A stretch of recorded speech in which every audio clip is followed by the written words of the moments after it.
Hello there. So today, as promised in my Facebook group, I am going live on the subject of control, compromise, and flow in relationship. This is where the real work is, sometimes on a daily basis in relationship.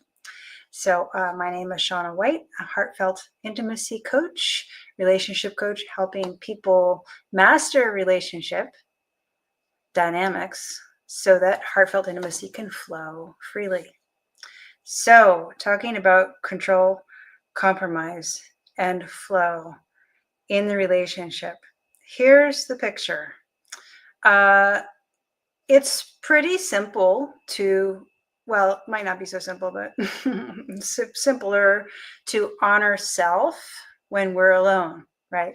The reason why it's not so simple sometimes is because maybe we have lots of shoulds floating through our mind from our previous relationship experiences, be that family, friends, or lovers. So sometimes it's not actually so easy to honor self when we are alone, but it's easier than when we are sharing the journey with someone else. When we're sharing the journey with someone else, now we have this, could I call it a dynamic tension of self and other. Now we have to navigate the terrain of feeling our own energy and feeling the other person's energy, and then navigating what I call empathic confluence, which is as we feel ourselves and we feel the other, that's the empathic, how do we flow together? That's the confluence. When we feel fear, lack, or like things should be different, we are not positioned inside ourselves for empathic confluence. We are going to act in a way that is unnatural for someone. We're talking about if there's a difference, right? Between what we want to do and what our partner wants to do. We're going to act in a way that's not right for someone. So there's two options: control and compromise. So, and if you agree with your partner, this is not an issue, okay? But when things come up where you don't agree and you're not feeling connected inside yourself, you're feeling, instead of feeling the peace of inner connection, instead you're feeling some kind of disquiet, some kind of fear, some kind of lack, some kind of perception that things should be different than they are, then you're either going to try to fix the difference by controlling your partner or fix the difference by compromising yourself. You'll fit yourself into the box that seems to match your partner, right? Or you'll try to fit your partner into the box that matches what you want. And both of these options are not peaceful. Both of these options will degrade intimacy. Both of these options will degrade connection. Either your partner feels like, oh, you're controlling me, this is not cool, and they shut down, or they get defensive, they push back. It might not be right away. It might take time to build up as resentment before they express that. Or if you're compromising and you're not really, it's possible to do something that wasn't your idea to begin with, but you feel okay with it. That could be called compromise. I'm using the word compromise specifically to point to if you agree to do something that you don't actually feel aligned with in a connected place inside yourself, or if you haven't taken the time to find out what your alignment says to you about it, and you're just going off half-cocked, that is also a state of compromise, but you don't even know what the compromise is exactly because you're compromised. Your alignment is compromised. So that's another form of compromise. So both of these, whether it's the type of expression of stress that is the form of controlling your partner, or whether it's the type of expression of stress that you're controlling yourself, packaging yourself in a way that, excuse me, doesn't, that was a sound on my computer. I don't know if you heard it. Whether it's on the partner or whether it's on you, that control or compromise is going to stifle joy. It's going to stifle your ability to feel inspiration in the core of your being and to express or honor that inspiration, honor what feels right for you in your core. And that's a problem, because honoring what feels right for you is the source of joy. So if you don't have the freedom to do that, then you are going to feel like joy is stifled in your experience of relationship, and it's going to start to deteriorate. The dynamic between you and your partner will start to deteriorate if that's not resolved. So as an example, I had a situation, so I have a long distance relationship. So all of our communication is moderated through some device or other. And we had made an appointment to get together at a certain time, which is not something we do often, but under the circumstances, that seemed like a good idea. But the time came and went, and I didn't hear from him. And I was not okay with that. I was really upset because I felt stood up. It doesn't feel loving to feel stood up by especially by someone you're in a relationship with. So that was very unpleasant for me. And not only that, communication about logistics is kind of comes naturally to me. So I couldn't understand what the heck was going on with him, that he couldn't give me the same courtesy. It seems like such a simple, common courtesy. So I shared with him how upset I was, and I asked him why he didn't say anything to me. And he told me, "You know me, silent to the world." And the context for that statement is that, and I had observed this about him already, when things get destabilized around him, he gets quiet. And that, I can understand that. He's trying to process his own energy and the different factors of what's going on. And what had happened that time that we were supposed to get together was that, like, a bunch of, I don't know if it was work colleagues or whatever, who it was, but he didn't have the privacy that he expected to have. And he had people who were asking him to do things or whatever. And he wasn't sure what was going to happen, and he wasn't sure when. He just didn't, there were so many unknowns, and it resulted in a freeze on his part as far as his communication with me. Now, I heard what he said, and I appreciated his honesty, and I was like, that's not good enough for me. I want communication. Is it so hard to communicate that there's a change in logistics? I was like, I only need the minimum. So here I was expressing a need to him, and it's a reasonable need. And at the same time, I chose not to be controlling about it. So what that means is that I didn't lay down a rule. I just told him how I felt. So I gave him the information, and I asked him the questions, like I may have said, is it so hard to, I mean, all I need is just like a simple update. I don't have to know what's going to happen, but if you just say, hey, something came up, I'm not sure when I can meet you, that's enough. Just a quick sentence. So I sort of gave him an example of what he could do.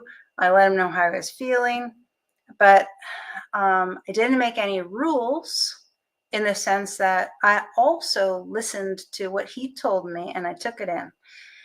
And when this came up again in the future, this is how we find out that I didn't actually go to a controlling place. I didn't go to a compromise place because I actually told him how I felt, right? So I honored myself by letting him know how I felt and asking him the question. So I had full communication about what happened that didn't go well. But on the other side, I didn't go to a control place in the sense that I recognized to myself that it could happen again and that I would try to be understanding if it did happen again. It took me a while to get there, and I'll tell you a little bit about how I got there. But I had to, I wrestled with this for a little bit because it did happen. It happened like 3 times. And then I was like, this really gets my goat. I don't know if I can put up with this. And it's such a small thing, but it's such a small thing. Like, how come we can't do it different, right? That's what was going on in my mind. But he told me what goes on for him, and that went on for him could happen again.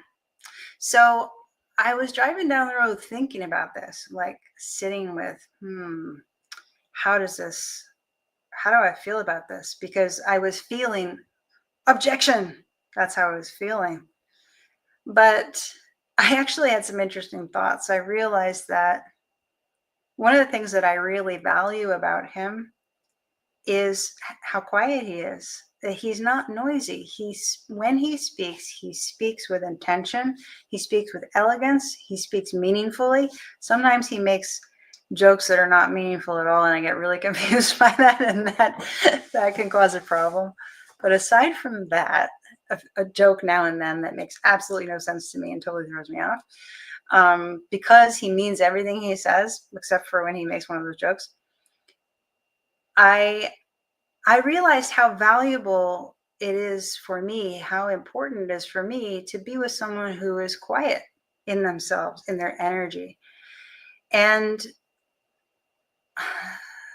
so suddenly I didn't feel like it was such a personal affront to me if he got quiet when things destabilized in his circumstances, even if it meant that he did not update me in a timely fashion about changes that would impact me and my ability, schedule with him too, right?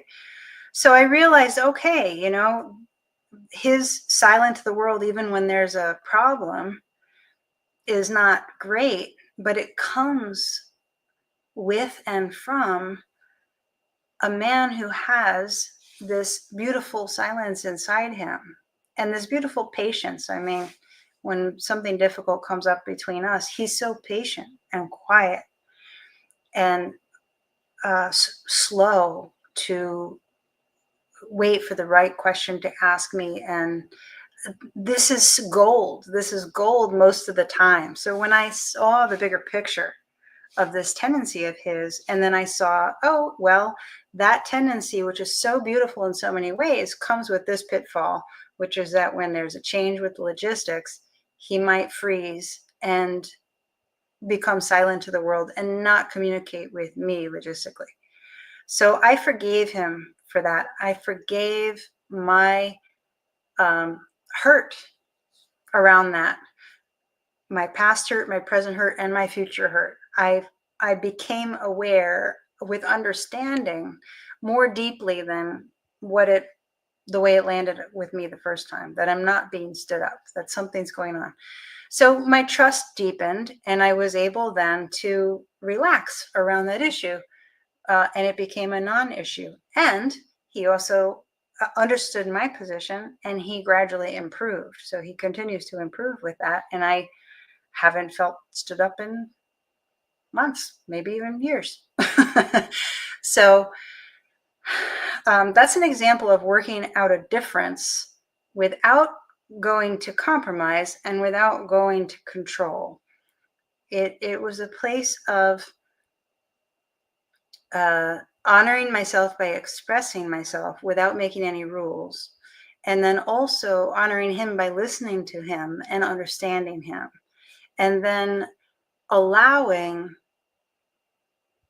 what felt natural to occur, even if what felt natural was something that,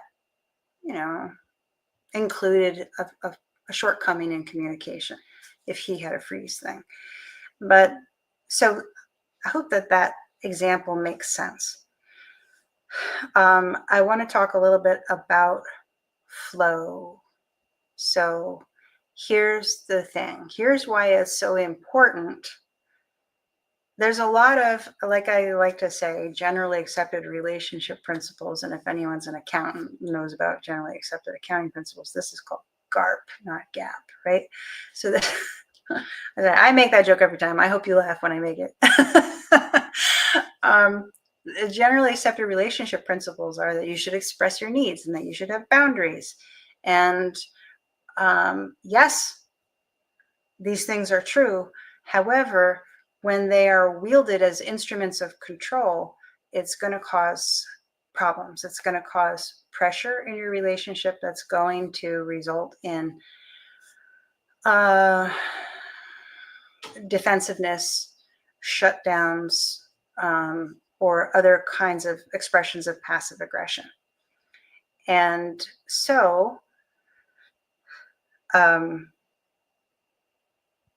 the solution, the alternative, lies in flow. And what flow is when you key into the inherent capacity for the human being to connect with the energy of divine love in our core. Now, maybe you prefer a different word besides divine love. All the different words have slightly different connotations and like perspectives implied by them, but some words you might relate to, if you don't relate to divine love, is the universe or God, which is usually a trigger word for a lot of people. Great spirit, higher self. I could do a video on the nuances that I'm hearing in all of these different things, and maybe I will. I think that would be a really fun video. I prefer divine love because that word for me captures actually the experience of connecting with that energy, feeling that divine love energy in the core of my being, this warm glow of love coming from the center. Or sometimes it's not as intense as that, and it just feels like peace. All human beings are designed to function from the inside out. This inner connection and the inspiration it brings, and then expressing that. Now, many people on the planet don't know how to do that. And that is nobody's fault. This world does not teach people how to do that, and does not even teach people that that's our natural capacity. So one of the key components of my coaching is to teach people how to do that, because it's a keystone of developing heartfelt intimacy that flows naturally. Because when you can connect, this is where I want to go next. So even when people don't know how to connect that way, they still want to be able to move freely. And that is part of the natural curriculum on Earth for humans to be able to express according to how they feel. Now, it is not okay under any circumstances to cause harm to another person. However, this gets hairy in relationships because sometimes one person wants things to go a certain way, and if their partner doesn't agree to being controlled, they feel hurt, and they want to turn it around and say, you're doing harm to me because I feel hurt. However, in that case, it's self-manufactured hurt over the attachment to being able to control something. So that would be the baggage of the controller. This is all this nuanced world of sorting out whose baggage is it. when there's a bump in the fabric of connection, whose baggage is involved? And often it's both people's. So which part of the bump belongs to me? Which part of the bump belongs to you? And so control will always cause problems, whether it's stealing somebody's ability to feel flow, to express flow, or it's stealing their ability to express their emotional disconnection, however it is that it's manifesting for them. If they're not feeling connected in their core, they could build up a pressure like, I feel like my life doesn't mean anything and I need to go play pool with the boys in order to feel better in myself right now. And if the partner is like, no, don't go play pool with the boys, I want you to do this, they're going to feel upset over being controlled. So control doesn't work no matter what it's in the way of. People need to feel free to do what is occurring to them on the inside. Now, when they're expressing disconnection as what's occurring to them on the inside, the freedom to be able to act that out, as long as they don't do harm to another person aggressively. And what I mean by that is, like, as long as they don't go vent on somebody or God forbid, hit somebody, or, it's like, that's like their baggage coming out. That's what I'm talking about. Don't do harm. As long as they're not doing harm, their freedom to act out even their distress gives them the natural curriculum of experience. Their experience is going to receive the energy that they're projecting out in their expression, and then it's going to provide a response. So this is an important dynamic of how we learn. We get our discontent that we express out has an impact on our experience, and then our experience reflects back to us. Oh, well, hanging out with the guys actually ended up feeling pretty hollow after all. Maybe that's not how I get connected to my sense of purpose. But if they're not allowed to go have that experience because the partner is like, no, I don't want you to do that, then they don't get to feel, oh, actually it felt hollow. Instead, what they feel is resistance against their partner and pressure building up. So when we move from a place of flow, which is that we are feeling our interconnection with divine love, feeling our alignment that way, then when we express from that place, we are expressing from our inner connection with the one mind that unites everyone. And this is the part that you may find unbelievable if you haven't experienced it yourself. If you would like to experience it yourself and you want help, let me know. That's what I help people with. When you experience your connection with the one mind that unites us all, that doesn't mean that you're going to feel inspired to do the exact same thing that everybody else who's connected feels inspired to do, because divine love is not a creator of drones. Everyone has their own unique expression, but it's that expression is harmonious. It's naturally harmonious with everyone else who is also keyed into that energy. And often it's harmonious in relationship to anyone else that you meet on your path, even if they're not that awake to that energy. The energy of alignment with divine love is so soothing. It's so soft. And it's in this other place that is not control and it's not compromise. And when you find that sweet spot of flow inside yourself, it's a place that is not at all keyed into any ideas about what should happen. It's really about feeling what feels right. And then that feeling what feels right for you is also extended to feeling what feels right with the other person. And that's where empathic confluence comes in. Those things that you feel that you can do with somebody else, they feel that they can do with you.